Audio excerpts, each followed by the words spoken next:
का आगाज करते हैं इसी खबर के साथ कि अक़वाम मुत्तहिदा का इजलास जारी है और अक़वाम मुत्तहिदा में कश्मीर मामले पर खामोशी इख्तियार की है। तुर्की ने कश्मीर मामले पर खामोशी इख्तियार की है और तुर्की की तरफ से माना जा रहा है कि उनकी फॉरेन पॉलिसी, खारजा पॉलिसी में एक बड़ा शिफ्ट हो गया है, एक बड़ी शिफ्ट है तुर्की की इकोनॉमी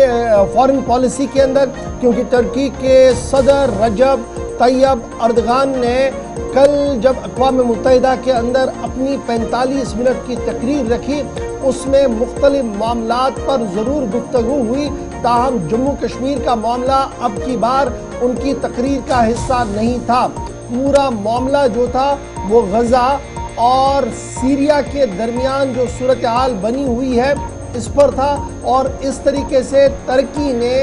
जम्मू कश्मीर के मामले से खुद को अलग कर दिया। याद रखिएगा, आज तक जब भी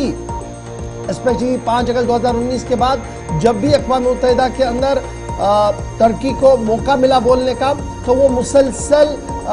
इस तरीके से बात करते थे कि पाकिस्तान की हिमायत में थे, भारत सरकार की मुखालफत करते थे और लगातार ये बता रहे थे कि 5 अगस्त के फैसले से मुसलमानों को बड़ा नुकसान पहुंचा है और एक चैंपियन ऑफ मुस्लिम बनने की कोशिश जो थी उसमें एक मेजर शिफ्ट आया है। और ये शिफ्ट जो है ये बगददन नहीं है, इसी तरह से नहीं है, बल्कि ये शिफ्ट जो है ये जानबूझकर तुर्की की पॉलिसी में आया है। बावसूख ज़राया और आलमी माहिरीन और मुबस्सिरीन के मुताबिक ये जो शिफ्ट आया है तुर्की का, ये दरअसल ब्रिक्स के अंदर अपनी मजबूती को और ज़्यादा बनाना है। यानी ब्रिक्स के अंदर तुर्की आना चाहता है और वहाँ पर सबसे बड़ी रुकावट भारत बन सकता है, लेकिन भारत के साथ तमाम मामलात को तय किया गया सफारती लेवल पर। और यही वजह है कि तुर्की ने अब की बार जब तकरीर की तो जम्मू कश्मीर का जिक्र कहीं पर भी नहीं था। इजराइल, फ़लस्तीन, सीरिया के दरमियान ही 40 मिनट की तकरीर जो देखने को मिली है। रजब तैयब अर्दगान ने कल जब अपनी तकरीर की तो कॉन्फ्लिक्टों की ज़रूर बात की, यानी शोरिश की बात की। ये शोरिश सीरिया में और गज़ा के अंदर जो है और फ़लस्तीनियों की जो सूरत हाल है उस पर तमाम तर फोकस थी। और ये पहला मौका होगा जब एक बड़ा शिफ्ट तुर्की की फॉरेन पॉलिसी के अंदर देखने को मिला है और कल बाज़ाब्ता तौर पर इसका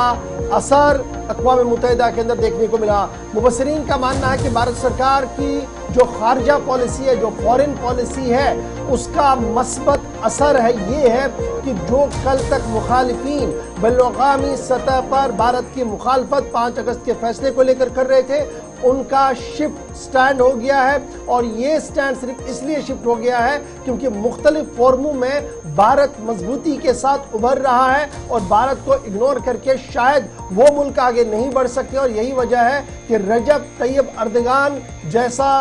लीडर भी भारत के साथ आगे बढ़ना चाहता है और तमाम भारत के जो अंदरूनी मामलात हैं वो यहाँ की हुकूमत तक ही छोड़ रहा है। और पहला असर जो है वो अक़वाम मुत्तहिदा के अंदर देखने को मिला है जब रजब तैयब अर्दगान ने तकरीर की और किसी भी तरीके से भारत या जम्मू कश्मीर का जिक्र उनकी 30-45 मिनट की तकरीर में कहीं पर भी नहीं। इशफाक, मुख्तलिफ किस्म का तज्जिया होता है और एक ओपिनियन ये भी दिया जाता है कि जो तुर्किया के आसपास जितने ममालिक थे जो कश्मीर इशू पर हमेशा बात करते थे, शायद सियासी एतबार से या इक़्तिसादी एतबार से उनका कमज़ोर होना, ये भी एक तुर्किया के ये जो पूरे ऑफिशियली मौक़िफ़ में थोड़ा चेंज देखा गया उसकी एक वजह हो सकता है। और दूसरा, कई लोगों का ये भी ख्याल है कि जो इस्लामी ममालिक की तंजीम है OIC है, उसका कोई मेजर रोल माजी करीब में नहीं इस तरह के मामलात में देखा गया, शायद उससे भी एक नाराज़गी वाला फैक्टर है। दरअसल ब्रिक्स वाला समिट सबसे इम्पोर्टेंट फैक्टर है इसमें, क्योंकि तुर्की ब्रिक्स के अंदर आना चाहता है, ब्रिक्स का जो फॉर्म है वहाँ पर खुद को देखना चाहता है और वहाँ पर सबसे बड़ी रुकावट भारत बन सकता था। इसलिए तमाम तस्वीर तलब मामलात जो है वो पॉलिटिकली हल करने की बात और डिप्लोमेटिक जो है मामलात को देखा गया। और भारत का जो मौक़िफ़ है, जो तज्ज़िया निगारों का मानना है कि एक मजबूत मौक़िफ़ है, उसकी तायीद अब कहीं ना कहीं तुर्की ने भी कर ली है।